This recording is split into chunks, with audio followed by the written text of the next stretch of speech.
प्रदेश में कट्टरपंथी माहौल बिगाड़ने की कोशिश में है, तो वहीं भड़काऊ बयान अकबरुद्दीन ओवैसी की तरफ से भी अब सामने आ चुका है। इसी बयान में उन्होंने सीएम योगी आदित्यनाथ को एक बार फिर से चैलेंज कर दिया है और इस बार मुद्दा है हिजाब, लाउडस्पीकर और नॉनवेज।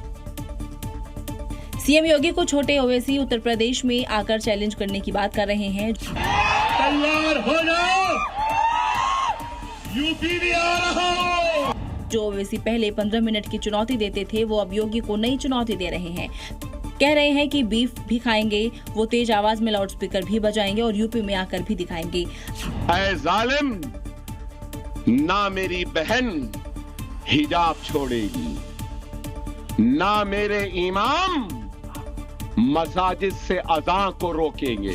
अकबरुद्दीन ओवैसी 2017 और 2022 में उत्तर प्रदेश में चुनाव लड़ने के लिए आ चुके हैं, लेकिन 2017 में एआईएमआईएम 38 सीटों पर चुनाव लड़ी थी, लेकिन कोई भी सीट नहीं जीती थी। 2022 में भी एआईएमआईएम ने करीब 100 सीटों पर चुनाव लड़ा था, लेकिन कोई भी सीट नहीं जीत सकी। कुछ लोगों के लिए आज भी भारत की एकता और अखंडता से बढ़कर के उनका मत और मजहब बड़ा हो जाता है। वैसे योगी आदित्यनाथ को चुनौती देने की कोशिश चाहे राजनीति हो या फिर कानून व्यवस्था, वो कहीं भी टिकता नहीं है और इस बार ऐसा ही कुछ अकबरुद्दीन ओवैसी के साथ भी हो सकता है। और आइए बात समाजवादी पार्टी के प्रमुख अखिलेश यादव के एक बड़े दाव की कर लेते हैं, जहां बुलंदशहर और पश्चिमी उत्तर प्रदेश के चर्चित मुस्लिम चेहरे नसीमुद्दीन सिद्दीकी को अखिलेश यादव ने समाजवादी पार्टी में शामिल करा दिया है। बहुजन समाज की आवाज श्री नसीमुद्दीन सिद्दीकी साहब जो पूर्व मंत्री रहे हैं। समाजवादी पार्टी के राष्ट्रीय अध्यक्ष अखिलेश यादव ने नसीमुद्दीन सिद्दीकी को पार्टी की सदस्यता दिलाई और कहा कि इनके आने से पार्टी को मजबूती मिलेगी। कि बहुजन समाज और समाजवादी पार्टी का ये रिश्ता गहरा होता जा रहा है और गहरा होगा इसके बाद। नसीमुद्दीन सिद्दीकी की पश्चिम उत्तर प्रदेश में मजबूत पकड़ है। 2017 तक बहुजन समाजवादी पार्टी में रहे, 2007 से 2012 तक मायावती सरकार में 17 विभाग के मंत्री रहे, 2018 में कांग्रेस में शामिल हुए, वहां 8 साल रहने के बाद समाजवादी पार्टी में आए हैं। नसीमुद्दीन को समाजवादी पार्टी में लाकर अखिलेश यादव ने बड़ा दांव खेला है, क्योंकि ओवैसी बिहार और महाराष्ट्र में अपनी ताकत दिखा चुके हैं। अगर उत्तर प्रदेश में ओवैसी के आने के बाद मुस्लिम वोट बटा तो अखिलेश के अरमान मिट्टी में मिल सकते हैं। और इधर महाराष्ट्र के मालेगांव में टीपू सुल्तान की तस्वीर को लेकर मचे घमासान के बाद मेयर के दफ्तर से ये तस्वीर भले ही हटा ली गई हो, लेकिन भारतीय जनता पार्टी ने पूरे प्रदेश में कांग्रेस और हर्षवर्धन सबकाल के खिलाफ ऐसा लगता है कि मोर्चा खोल दिया है। भारतीय जनता पार्टी ने इसे छत्रपति शिवाजी महाराज का अपमान करार दे दिया है।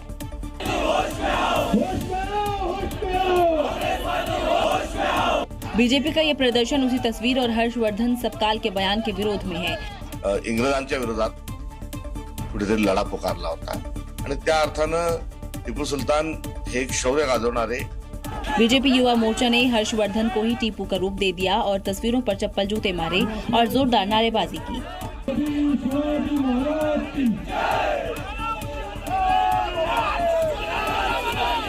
बवाल बढ़ता देख हर्षवर्धन बैकफुट पर आ गए हैं। हिंदवी स्वराज्याचे संस्थापक छत्रपती शिवाजी महाराज ही महाराष्ट्राची आमची कांग्रेसची आन बान शान आहे।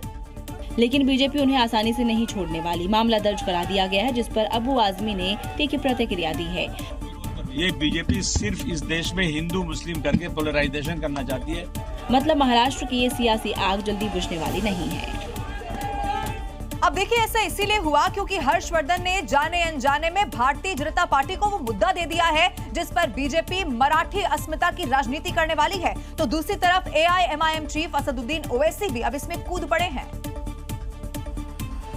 ओवैसी ने बीजेपी को चुनौती दी है कि क्या वो संविधान बनाने वालों को चुनौती दे सकते हैं, जिन्होंने टीपू सुल्तान की तस्वीर संविधान में छापी। यही नहीं, ओवैसी ने टीपू सुल्तान का विरोध करने वालों को सावरकर के खतों की याद भी दिलाई। 1799 में टीपू सुल्तान की शहादत हुई, अंग्रेजों से लड़कर टीपू की शहादत हुई। जेल में बैठकर टीपू तुम्हारे वीर की तरह 6 लव लेटर नहीं लिखा अंग्रेजों को मैं माफ कर दो। टीपू की लाश के पास से, उसके पास से अंगूठी निकली सोने की, उस पे क्या लिखा हुआ था? राम।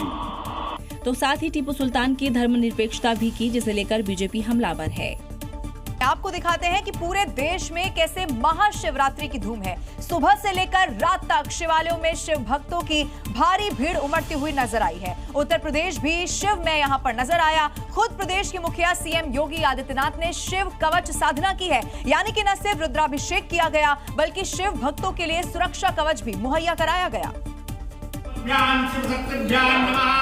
सीएम योगी महाशिवरात्रि पर भगवान भोलेनाथ की साधना में जुटे हुए थे तो उनकी फोर्स ने शिवालयों के सुरक्षा कवच को एक्टिवेट कर दिया था।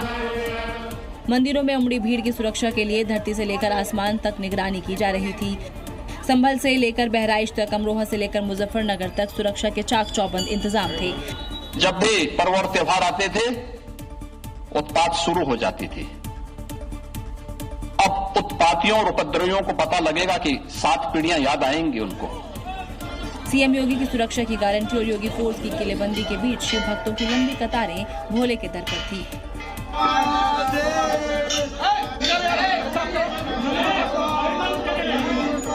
ये सीएम योगी का ही खौफ था और यूपी पुलिस की मुस्तैदी कि हर त्योहार पर रंग में भंग डालने वाले उपद्रवियों की हर साजिश नाकाम हुई और महादेव की साधना निर्विघ्न संपन्न हुई। महाशिवरात्रि के मौके पर उत्तर प्रदेश में गांव हो या फिर शहर, हर जगह सुरक्षा के पुख्ता बंदोबस्त देखने को मिले, लेकिन इसके बावजूद भी हुड़दंगियों ने बड़ी गलती कर दी। आगरा और अमरोहा में महाशिवरात्रि के रंग में भंग डालने की कोशिश की गई। आगरा में मंदिर के पास संदिग्ध मांस और हड्डियां मिलने के बाद स्थानीय लोग भड़क गए तो वहीं अमरोहा में भंडारा के दौरान मुस्लिम के लड़कों पर पथराव का आरोप है। ये भंडारा इधर हमारा भंडारा चल रहा है, इधर इधर मोमन के लड़के तस्वीरों में साफ दिख रहा है कि हाथापाई हो रही है, गाली गलौज हो रही है और आरोप है कि पत्थर भी बरसाए गए, गाड़ियों में तोड़फोड़ भी की गई। पूरा सर में चोट लगी पड़ी है, आँख पे पूरा सूजा पड़ा है। ये जो है 2 पत्थर मारे गए हैं सर, इनके 2 पत्थर। आरोप इमरान, मुकीम, यूनिस अली और मोहम्मद जाहिद पर लगा है। इन लोगों ने कावड़ में लगे शिविर को लेकर आपत्तिजनक बातें की, धार्मिक टिप्पणियां की, झगड़ा किया और आसपास पत्थरबाजी की। अब मामला सामने आया तो पुलिस भी एक्शन में आई है और 25 लोगों के खिलाफ मुकदमा दर्ज किया गया है और 3 आरोपियों को गिरफ्तार किया गया है। अगर आरोप सही पाए गए तो त्योहार पर माहौल खराब करने वालों का पक्का हिसाब करने में योगी फोर्स देर नहीं लगाएगी।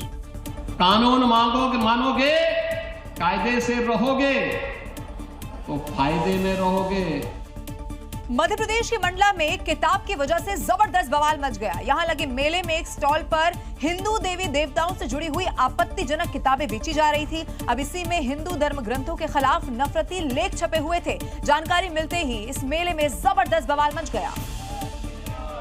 तो दिखाएंगे आपको ये तस्वीरें। आप देखिए, एक मेला लगा हुआ था मध्य प्रदेश में, तादाद में लोग यहाँ पर पहुंचे हुए थे, लेकिन कुछ ऐसी किताबें जिसमें खासतौर पर हिंदू आस्था का अपमान किया गया। इसी के बाद जो तादाद में लोग पहुंचे हुए थे, कैसे नारेबाजी करते हुए नजर आए। तस्वीरें इस वक्त आपके टेलीविजन स्क्रीन पर है। हिंदूवादी संगठन यहाँ पर पहुंचे। ये देखिए, कुछ ऐसे लेख जो बहुत आपत्तिजनक थे। अब ऐसे में सवाल यही है कि इस मेले में ये किसकी क्या साजिश के तहत किया गया, किसने हिंदुओं की आस्था का अपमान करने की यहाँ पर कोशिश की। सच्ची रामायण, इस तरह की ये जो किताबें थी वो यहाँ पर बिक रही थी, लोग इसे खरीद रहे थे, लेकिन बाद में भारी पुलिस फोर्स की भी तैनाती की गई।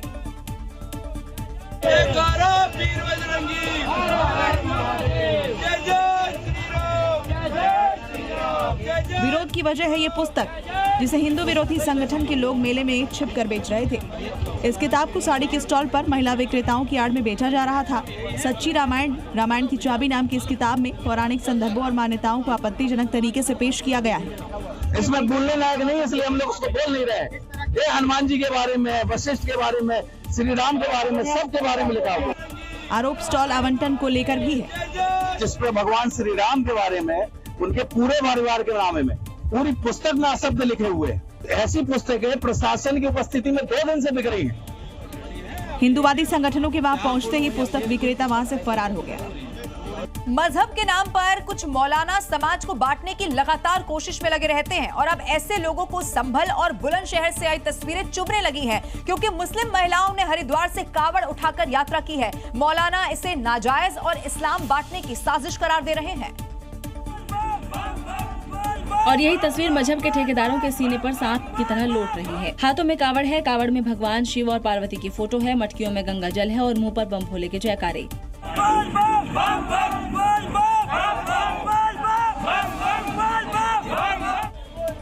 संभल के तमन्ना और बुलंदशहर की उजमा को सनातन के प्रति गहरी आस्था है। दोनों ने शादी की मन्नत मांगी थी जो पूरी हुई। उसके बाद उनकी कांवड़ यात्रा जारी है। अब बुर्का में तमन्ना और उजमा की कांवड़ यात्रा धर्म के ठेकेदारों को बुरी लग रही है। हरगिज मुस्लिम महिला नहीं होगी, वो RSS की कोई महिला होगी, ले जाएगी के हिसाब से। हम गलत मानते हैं। धर्म को बदनाम करने की कोशिश की जा रही है, इस्लाम को बदनाम करने की कोशिश की जा रही है। और अब बात पते की में इस वक्त एक ब्रेकिंग न्यूज आपको बताते हैं, जहां महाराष्ट्र के पालघर से बड़ी खबर मिल रही है। कंटेनर कंपनी जहां भीषण आग लग गई है। आसपास के इलाके में धुएं का गुबार देखने को मिला है। ये देखिए खौफनाक तस्वीरें आपके टेलीविजन स्क्रीन पर। जैसे ही ये आग लगी पूरे इलाके में अफरा तफरी का माहौल हो गया। फौरन फायर ब्रिगेड की टीम को मौके पर बुलाया गया। प्राथमिकता यही है कि इस आग को बुझा लिया जाए, क्योंकि इसमें नुकसान भी हुआ है, इस तरह की भी खबर मिल रही है।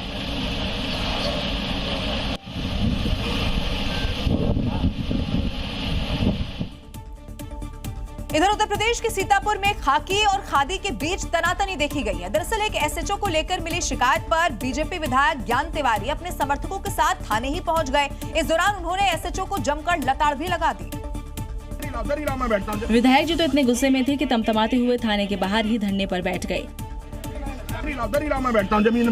तुम यार पांडे जी ऐसा कर रहे हो ना।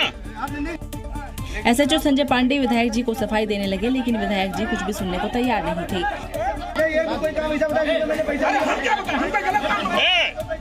पांडे जी, सुनील दीक्षित से आपने कैसे बात की थी? पारा वाले पूरी रिकॉर्डिंग है, सुनाए। वो केवल भाजपा है, इसलिए आप उससे ऐसे आप गर्मी दिखाते हो।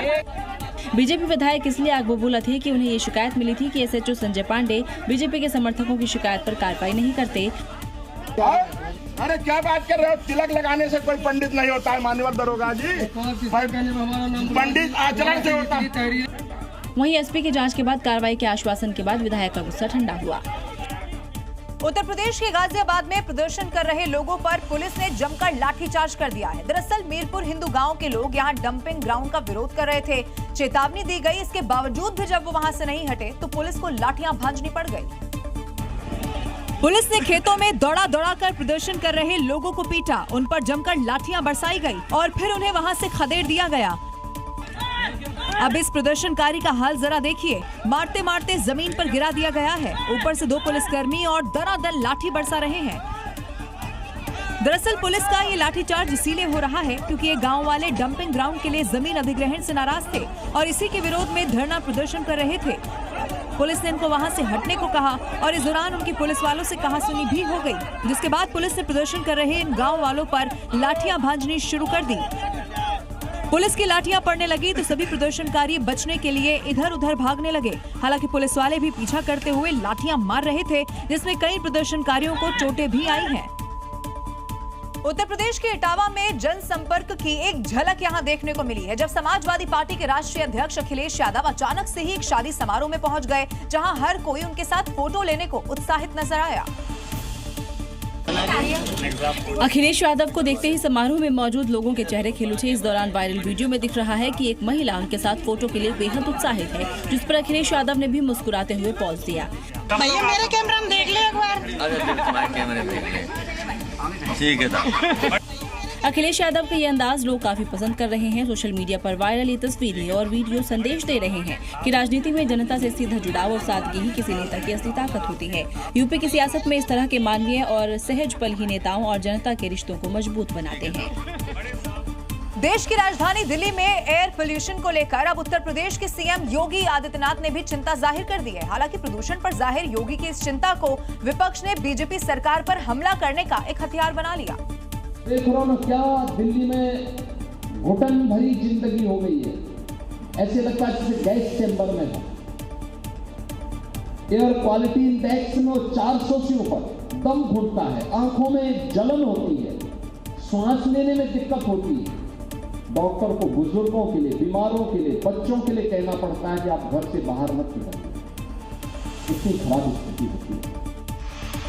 दिल्ली की दमघोटू हवा पर करीब 850 किलोमीटर दूर गोरखपुर में जिक्र हुआ और दिल्ली की आबो हवा पर चिंता जाहिर करने वाले कोई और नहीं, उत्तर प्रदेश के मुख्यमंत्री योगी आदित्यनाथ ही थे। आप गोरखपुर में कितना शानदार माहौल है, कहीं कोई दिक्कत नहीं, कहीं कोई दमघोटू माहौल नहीं, जहां मर्जी घूमते रहिए।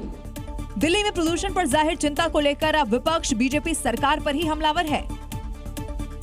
राजधानी वालों के लिए अब दिल्ली सरकार ने नया और सख्त फरमान जारी कर दिया है। अब इसी के बाद राजधानी की सड़कों पर पुरानी गाड़ियां चलाना भारी पड़ सकता है, क्योंकि बिना नोटिस सीधे जब्ती और स्क्रैप की कार्रवाई की जाएगी।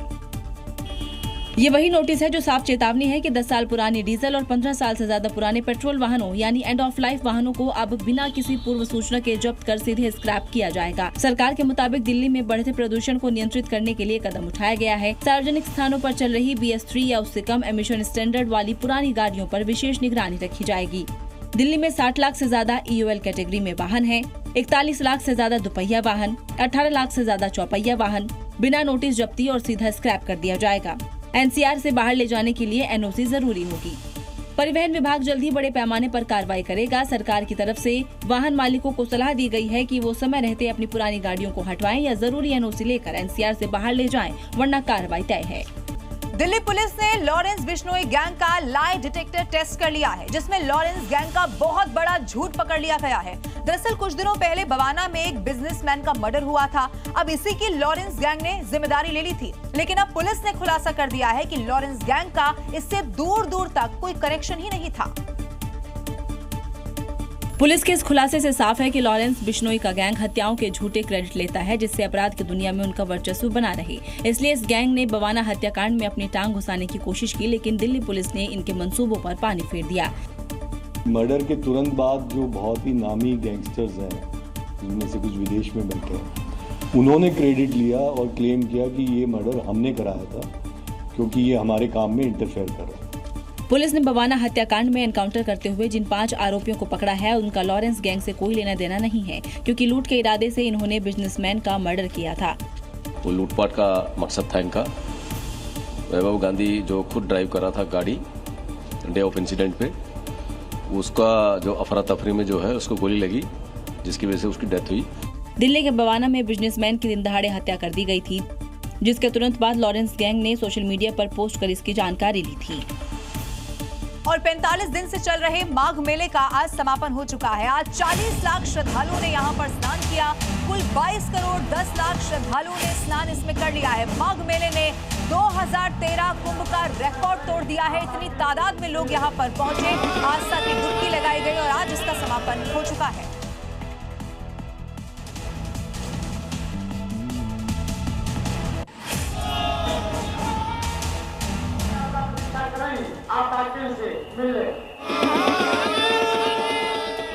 और अब अगली खबर भोपाल से है, जहां इंटरस्टेट बस टर्मिनल के सामने मेहता इंडस्ट्री में अचानक से ही आग लग गई। यहां फैब्रिकेशन का काम होता था। आग फैक्ट्री के पिछले हिस्से में बने गोदाम में लगी, जहां लकड़ी का सामान और प्लाईवुड रखा हुआ था, जिसके कारण आग काफी तेजी से फैली। देखते ही देखते आग ने विकराल रूप धारण कर लिया। आसमान में धुएं का गुबार छा गया। आग की लंबी लंबी लपटें उठने लगी। 4 बजे फैक्ट्री से अचानक से ही धुआं उठता हुआ दिखाई दिया। कुछ ही देर में आग ने कारखाने के अंदर रखे लकड़ी के सामान को अपनी चपेट में ले लिया, जिससे लपटें और तेज हो गई। तत्काल फायर ब्रिगेड की टीम मौके पर पहुंची। आग पर काबू पाने के लिए बुलडोजर की भी मदद ली गई, क्योंकि बुलडोजर से पहले फायर ब्रिगेड की गाड़ियों के पहुंचने के लिए जगह बनाई गई और उसी के बाद इसकी मदद से पानी की धार से आग की लपटों को शांत किया गया। फैब्रिकेशन फैक्ट्री से सटी लाल बहादुर अहीर झुग्गी बस्ती के लोगों ने एहतियात के तौर पर घर का सामान बाहर निकाल दिया। आग कैसे लगी अभी इसका पता नहीं चल सका है, लेकिन इस भीषण अग्निकांड में लाखों का नुकसान हो चुका है। उत्तर प्रदेश के हरदोई में 65 साल पहले परिवार से बिछड़ी एक बुजुर्ग महिला की घर वापसी हो गई है। ये बुजुर्ग महिला जब 15 साल की थी तो डकैतों ने इनका अपहरण कर लिया था। अब 80 साल की ये बुजुर्ग महिला अपने लोगों के बीच लौट आई है। शायद ये आपको किसी फिल्मी कहानी की तरह लग रहा होगा, लेकिन 80 साल की बुजुर्ग महिला की 65 साल बाद घर वापसी का एक सच है। भले ही इस रियल कहानी का किरदार अब अपने उम्र के आखिरी पड़ाव पर है, लेकिन अपनी घर के आंगन में बैठकर वो बाकी जिंदगी सुकून से गुजारना चाहती है। 6 दशक 15 साल की जिस मिठनी को डकैत उठाकर ले गए थे, 80 साल की उम्र में उनका परिवार से मिलन हुआ। 100-200 से आदमी है आई उठाए लाए, पकड़ लाए, हाथन में ते छीन लाए और छीन के और मेरे मुंह बांध दिया कस के। डकैतों के चंगुल से छूटने के बाद मिठनी की शादी अलीगढ़ में करा दी गई थी, लेकिन वो हमेशा अपने घर के बारे में सोचती थी। जब करीब 65 साल बाद मिठनी अपने घर पहुंची। उनका सपना था कि परिवार को मिलने का, कि मैं एक बार परिवार को देख लूं, मेरे परिवार में कोई रहा भी है कि नहीं है, मेरे भाई को मतलब ऐसा तो नहीं है उन लोगों ने कुछ कर दिया होगा। फिलहाल घर के लोग 65 साल बाद मिटनी को देखकर खुश हैं। ब्रेक के बाद आपका स्वागत है। आइए बात पते की में अब बात पाकिस्तान की जरा कर लेते हैं। पाकिस्तान का ये काला इतिहास रहा है कि वहां राजनीतिक प्रतिशोध कई सियासतदानों की जान ले चुका है। अब वही इतिहास एक बार फिर से दोहराया जा रहा है। ऐसा इसीलिए क्योंकि शहबाज और मुनीर इमरान खान की जान के पीछे पड़ गए हैं और यही वजह है कि उनकी आंख की रोशनी तक अब चली गई है। इसी को लेकर इमरान समर्थक भड़के हुए हैं। एक बार फिर सड़कों पर उतरकर कोहराम मचा रहे हैं, रोड पर आगजनी कर प्रदर्शन कर रहे हैं। शहबाज मुनीर के खिलाफ इमरान के एक समर्थकों का गुस्सा भड़का हुआ है। उनका आरोप है कि जेल में इमरान को अंधा करने की साजिश हो रही है। नियाजी की सेना अब शहबाज और मुल्ला मुनीर से आर पार की लड़ाई के मूड में है। इमरान खान को लेकर एक बार फिर पाकिस्तान जल रहा है। इमरान को अंधा बनाने वाली शहबाज मुनीर की साजिश ने एक बार फिर पाकिस्तान को हिंसा की आग में धकेल दिया है। अब जहां एक तरफ इस्लामाबाद में इमरान के समर्थक आग लगा रहे हैं, तो दूसरी तरफ कराची में जमात-ए इस्लामी ने मोर्चा खोला हुआ है। सड़कों पर जबरदस्त बवाल किया जा रहा है, जिसके जवाब में पुलिस ने जमकर लाठीचार्ज कर दिया है। जमात इस्लामी ने जीने दो कराची को अभियान छेड़ रखा है, जिसके तहत प्रदर्शनकारियों ने सिंध असेंबली की तरफ मार्च किया और पुलिस के लगाए बैरिकेड्स को तोड़कर अंदर घुसने की कोशिश की। वहीं प्रदर्शनकारियों को जवाब देते हुए पुलिस ने दनादन लाठियां बरसानी शुरू कर दी। जमात इस्लामी के कार्यकर्ताओं को दौड़ा दौड़ा कर पीटा गया। इसके बाद भी जो नहीं माने उन पर आंसू गैस के गोले दागे गए, जिसके बाद तो प्रदर्शनकारियों की हालत खराब हो गई और पुलिस ने लाठियों के बल पर प्रदर्शनकारियों को खदेड़ना शुरू कर दिया। जमात इस्लामी के कारकुनान आग में कूद करके दीवारें टाप के अंदर जा रहे हैं। ये है कंगालिस्तान का हाल। यहाँ के सियासतदानों ने कराची का हाल ऐसा कर दिया है कि जिसे जीने तक की जद्दोजहद हो रही है। अगर बुनियादी सुविधाओं के लिए भी आवाज उठाने की कोशिश होती है तो ऐसा दमनकारी हाल किया जाता है। अब मुनीर और शहबाज के लिए बीएलए जो है वो गले में फंसी हुई हड्डी की तरह हो गया है। ऐसा इसीलिए कहा जा रहा है क्योंकि बलूचिस्तान की आजादी के लिए लड़ रहे जो विद्रोही है, जब तक आर्मीर को यहाँ पर निशाना बना रहे हैं, पुलिस चौकियों को फूंक रहे हैं और अब तक उन्होंने मुनीर को ही घुटने पर ला दिया है। जिनकी रिहाई के लिए बीएलए ने 7 दिनों का अल्टीमेटम दिया है। पाक आर्मी के ये जवान घुटने के बल बैठे अपनी सरकार और मुनीर से बचाने की गुहार लगा रहे हैं। बलूचों ने सेना की एक बड़ी टुकड़ी को बंधक बना लिया और सीधा सीधा आसिम मुनीर को चेतावनी दी है, वो भी उनके सैनिकों के जरिए। तो अभी मैं पाकिस्तान आर्मी कभी सैनिकों की ट्रेन पर हमला, कभी पाक सैनिकों के पतलून की नीलामी, कभी चौकियों से पुलिस को भगाना। पाक सैनिक लगातार बलूचों के हाथों मारे जा रहे हैं, लेकिन मुनीर है। देखिए, भले ही मुनीर व्हाइट हाउस में चाय पीते हो, पाकिस्तान के सीडीएफ हो, लेकिन जर्मनी में उनकी ऐसी बेइज्जती हो गई है कि पाकिस्तानी शर्म से पानी पानी हो गए हैं। यहाँ उनके खिलाफ प्रदर्शन भी हुआ, जिनकी तस्वीरें सोशल मीडिया पर जबरदस्त वायरल हैं। लेकिन मुनीर को शायद ही इससे शर्म आए। आतंकवाद को लेकर दुनिया भर में थू-थू होते रहने के बावजूद मुनीर की चमड़ी इतनी मोटी हो गई है कि उन्हें अपनी बेइज्जती भी अब महसूस नहीं होगी। दरअसल मुनीर म्यूनिख में चल रहे इवेंट में शामिल होने पहुंचे थे। जब पाकिस्तान के आर्मी चीफ आसिम मुनीर अंदर जा रहे होते हैं, तब एक सिक्योरिटी गार्ड उनसे आइडेंटिटी कार्ड सीधा करने के लिए कहता है। मुनीर के साथ ही पाक सेना के एक आला अधिकारी भी मौजूद होते हैं। इस दौरान सैन्य अधिकारी मुनीर की आईडी अपने साथ लिए हुए वो होता है। सुरक्षा कर्मी के ऐसा कहने पर मुनीर थोड़ा सा झिझकते दिखते हैं, लेकिन अगले ही पल आईडी दिखाकर आगे रवाना हो जाते हैं। सोशल मीडिया पर तस्वीरें जबरदस्त वायरल हो रही हैं। भारतीय जनता पार्टी के नेता, एक्टर और भोजपुरी सिंगर पवन सिंह का उनकी पत्नी ज्योति के बीच तलाक का केस लगातार जारी है। पत्नी ज्योति सिंह एलुमनी में 10 करोड़ रुपए की मांग कर रही हैं। अब ऐसे में ज्योति के सपोर्ट में पवन सिंह की जो एक्स गर्लफ्रेंड है अक्षरा सिंह, वो उतर चुकी है। अक्षरा का तर्क है कि एलुमनी लेना एक महिला का अधिकार है और पवन सिंह से शादी के बाद ज्योति सिंह ने जो झेला है उसके एवज में 100 करोड़ भी कम है। और एक लड़की का ये हक बनता है कि वो अपनी एलिमनी ले, तो वो सही है अपनी जगह पे, डेफिनेटली देना ही चाहिए। वो 10 करोड़ मांगे चाहे 20 करोड़ मांगे, हमको तो लगता है 100 करोड़ भी कम पड़ जाएगा। पवन सिंह का दूसरी पत्नी ज्योति सिंह से बिहार के आरा कोर्ट में तलाक का केस चल रहा है। कुछ दिन पहले केस की सुनवाई भी हुई थी, जहां ज्योति तो कोर्ट में पहुंची लेकिन पवन सिंह नहीं गए।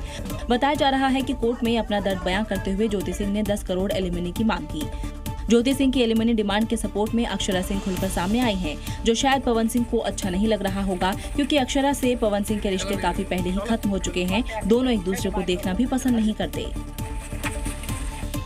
गोरखपुर के सांसद रवि किशन पर मुख्यमंत्री योगी अक्सर चुटकी लेते हुए नजर आते हैं, लेकिन इस बार उन्होंने शादी को लेकर सांसद रवि किशन की फिरकी ले ली है। सीएम योगी के इस मजाकिया अंदाज को देखकर अब जनता भी जमकर ठहाके लगा रही है।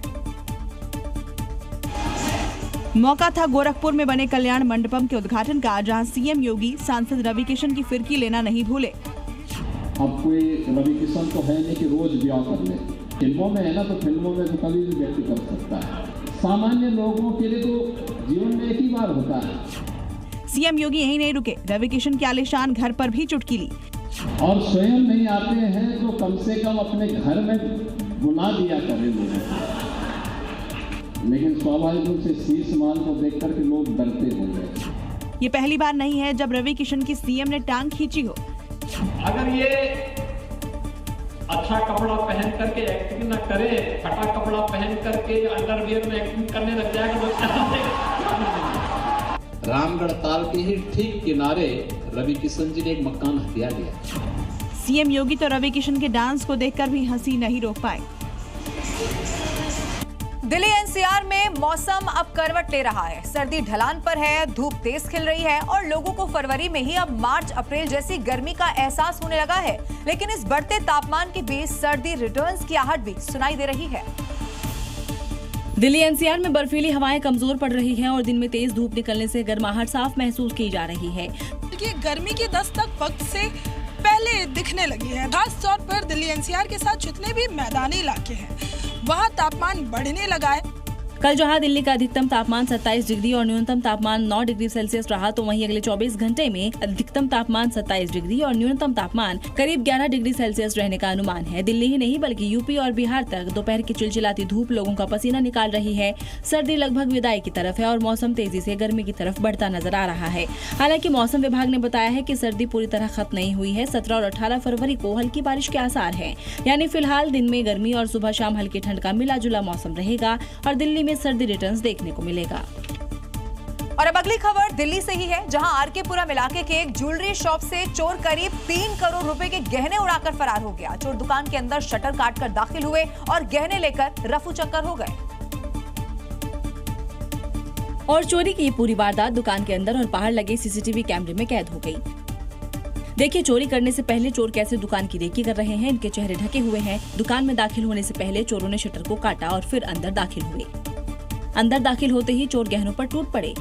देखिए कैसे एक चोर तिजोरी खोलता है, टॉर्च जलाकर गहने खोजता है, उसके बाद गहनों को निकाल कर रखता है। दूसरा चोर थैले में गहनों को भरता है। चंद मिनटों में चोर आराम से तिजोरी खाली कर देते हैं और फरार हो जाते हैं। चोर दुकान से 70 से 80 किलो चांदी के गहने और 200 से 250 ग्राम सोने के गहने लेकर फरार हो गए। अब पुलिस सीसीटीवी फुटेज के आधार पर चोरों की तलाश कर रही है, लेकिन अभी तक किसी की गिरफ्तारी नहीं हुई है। चोरी की इस वारदात ने दिल्ली में सुरक्षा पर बड़े सवाल खड़े कर दिए हैं। और अब अगली खबर बिहार से है, जहां शराबबंदी का कड़े कानून के बावजूद भी शराब की तस्करी लगातार वहां जारी है। पुलिस की आंख में धूल झोंकने के लिए शराब तस्कर तरह तरह की तरकीब वहां पर अपना रहे हैं। अब नवादा पुलिस ने एक कार की यहां पर जांच पड़ताल की, तो उसमें देसी और विदेशी शराब की बोतलें भी मिली, वो भी इतनी कि गिनते गिनते थक जाइएगा। सबसे पहले पुलिस ने डिग्गी को खुलवाया। देखिए, डिग्गी खुलते ही शराब का खजाना दिखाई दिया। ऊपर छोटे छोटे पैकेट में शराब, नीचे बड़े बड़े महंगे ब्रांड की बोतलें।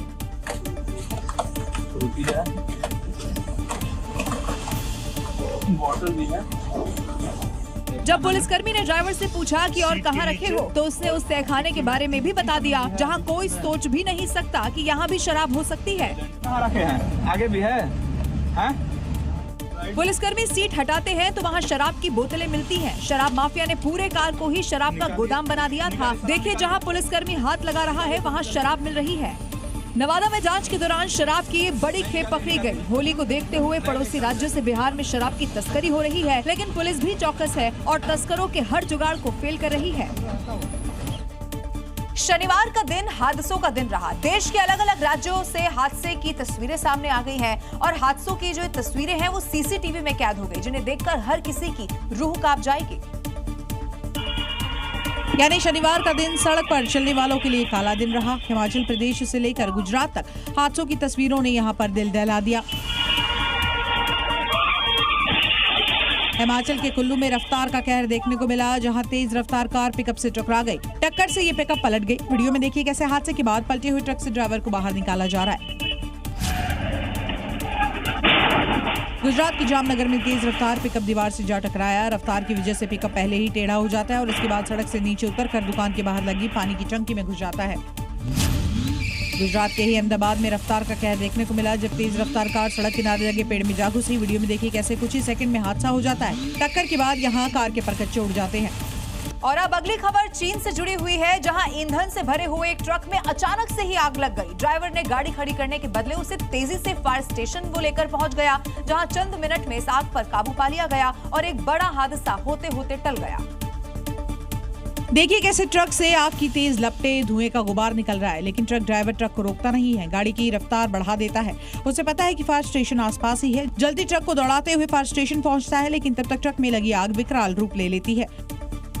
ट्रक ड्राइवर फायर स्टेशन के अंदर गाड़ी लगाता है और उसके बाद ट्रक से कूदकर दूर भागता है। बिना समय गवाए फायरमैन आग पर काबू पाने में जुट जाता है और चंद मिनटों में इस भीषण आग पर काबू पा लिया गया। इस ट्रक पर ज्वलनशील पदार्थ लदा हुआ था। अगर ड्राइवर बीच सड़क पर रोककर फायर ब्रिगेड को बुलाता तो आग भयंकर रूप ले लेती थी। जान माल का नुकसान हो सकता था, लेकिन ट्रक ड्राइवर की सूझबूझ से एक बहुत बड़ा हादसा टल गया। अब हर कोई इसके फैसले की सराहना कर रहा है। बिहार के मुजफ्फरपुर से एक ऐसा वीडियो सामने आ चुका है जिसने हर किसी को झकझोर कर रख दिया। ममता की मिसाल मानी जाने वाली मां का एक क्रूर चेहरा यहां से सामने आ गया। ऐसा डेंजर टॉर्चर देखकर लोगों की भारी भीड़ वहां पर जमा हो गई। वायरल वीडियो में एक महिला अपनी मासूम बेटी को स्कूल बैग में ईंट पत्थर भरकर सजा देती हुई दिखाई दे रही है। भारी बोझ के कारण बच्ची रो रही है, लेकिन मां का दिल नहीं पसीजता।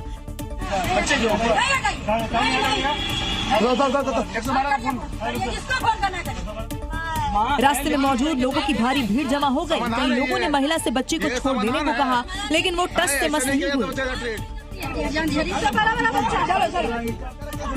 ये देखकर वहां मौजूद लोग भी सन्न रह गए। इतने पर भी महिला नहीं मानी तो बच्ची को सबके सामने थप्पड़ भी मार दिया। सोशल मीडिया पर वीडियो तेजी से अब वायरल है। फिलहाल बच्ची की स्थिति और पुलिस कार्रवाई को लेकर कोई जानकारी सामने नहीं आई है, लेकिन ये घटना एक बड़ा सवाल छोड़ती है कि क्या अनुशासन के नाम पर ऐसी क्रूरता को कभी सही ठहराया जा सकता है।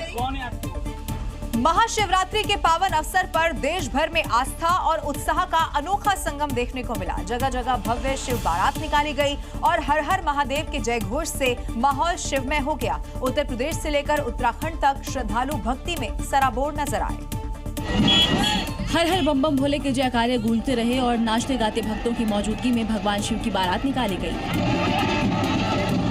हजारों श्रद्धालुओं की मौजूदगी में भव्य शिव बारात ध्वज शोभा यात्रा निकाली गई। पूरे नगर में जयकारे गूंजते रहे और भक्त भक्ति में झूमते रहे। वहीं झांसी में रामलीला मंच से शहर के कई इलाकों में शिव बारात निकाली। डीजे की धुन पर नाचते गाते श्रद्धालु बारात में शामिल हुए। यहाँ मुस्लिम समाज के लोगों ने फूल बरसाकर शिव भक्तों का स्वागत किया। वहीं संभल और बाराबंकी में अलग नजारा देखने को मिला। संभल में जहां जिलाधिकारी राजेंद्र पेंसिया भगवान शिव की पालकी कंधे पर उठाए नजर आए, तो वहीं बाराबंकी में अबीर और गुलाल के साथ उत्सव मनाया गया। कुल मिलाकर महाशिवरात्रि ने एक बार फिर आस्था, संस्कृति और सामाजिक एकता की अनोखी तस्वीर पेश की है। ओडिशा और आंध्र प्रदेश बॉर्डर से एक बड़ा ही खौफनाक वीडियो सामने आ चुका है, जहां एक जंगली हाथी ने अचानक से ही सड़क पर चल रही बस पर हमला बोल दिया। बस में बैठे यात्रियों में चीख पुकार वहां मच गई, लेकिन गजराज हमें नहीं।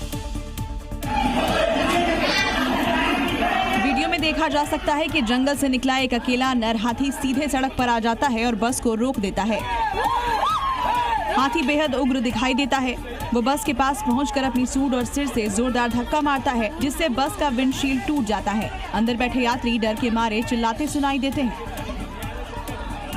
इस दौरान एक व्यक्ति हाथी के करीब जाकर उसे भगाने की कोशिश करता नजर आता है, लेकिन इससे हाथी और भड़क जाता है और युवक को ही दौड़ा लेता है।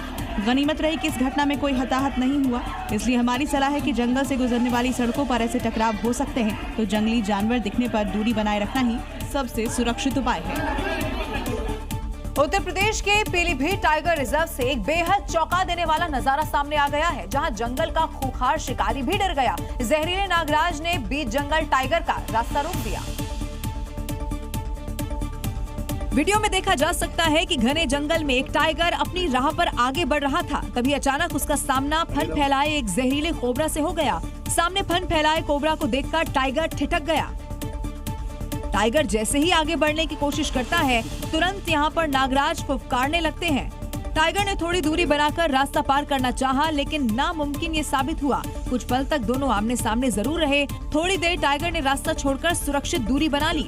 यानी कि साफ है, जंगल में कोई स्थायी राजा नहीं होता। हर जीव का अपना डर, और उसी डर में ये टाइगर कोबरा से डर गया। इसीलिए जंगल में बचकर रहना। उत्तर प्रदेश के गाजियाबाद में 20 सड़क युवकों की दबंगई यहां देखने को मिली है, जहां उनकी खड़ी कार को एक दूसरी कार ने टक्कर मार दी। इसी के बाद युवकों ने कार चालक की बीच हाईवे पर ही पिटाई करना शुरू कर दिया। युवकों ने कार चालक को सड़क पर घसीटा और पीटना शुरू कर दिया। इन युवकों ने कार सवार की इसलिए पिटाई की क्योंकि इनके सड़क खड़ी कार को इस युवक ने पीछे से ठोक दिया था। हैरान करने वाली बात है कि युवकों की कार से ज्यादा पीड़ित के कार को ज्यादा नुकसान हुआ था। बताया जा रहा है कि ये युवक अपनी गाड़ी में सड़क किनारे गाड़ी लगाकर शराब पी रहे थे और गाड़ी की पार्किंग दूसरी लाइटें भी बंद थी, जिस वजह से पीछे से आते कार सवार को इनकी गाड़ी सही से दिखी नहीं और ये हादसा हो गया। इस दौरान हाईवे पर भारी भीड़ लग गई, लेकिन इनकी दबंगई देख कोई आगे नहीं आया। कुछ यात्रियों के मुताबिक इन युवकों के गुस्से की वजह कार को हुआ नुकसान नहीं, बल्कि हादसे में कार के अंदर इनकी शराब और चखने का बिखर जाना था। उत्तर प्रदेश के गोरखपुर में एक युवक ने हाई टेंशन ट्रांसमिशन टावर पर चढ़कर हाई वोल्टेज ड्रामा कर दिया।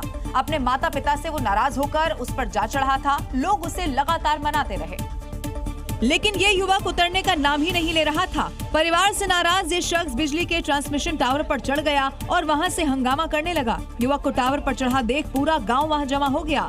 लोग उससे उतरने की गुहार लगाने लगे।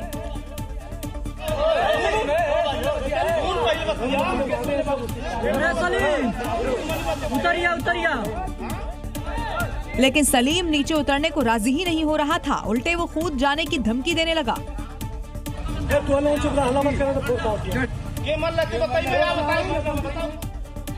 उसे प्यार से नीचे उतरने के लिए कहा जाता रहा, लेकिन वो टस से मस नहीं हुआ। इधर परिजन परेशान, उधर सलीम की नौटंकी चलती रही। आखिर में पुलिस ने प्यार से और उसकी समस्या सुलझाने का आश्वासन देकर उसे बहला फुसलाकर नीचे उतार लिया और इसके बाद युवक की जोरदार पिटाई कर दी। पुलिस ने भविष्य में परिजनों को परेशान न करने और ऐसी नौटंकी दोबारा न करने की कसम दिलाकर उसे परिवार के हवाले कर दिया।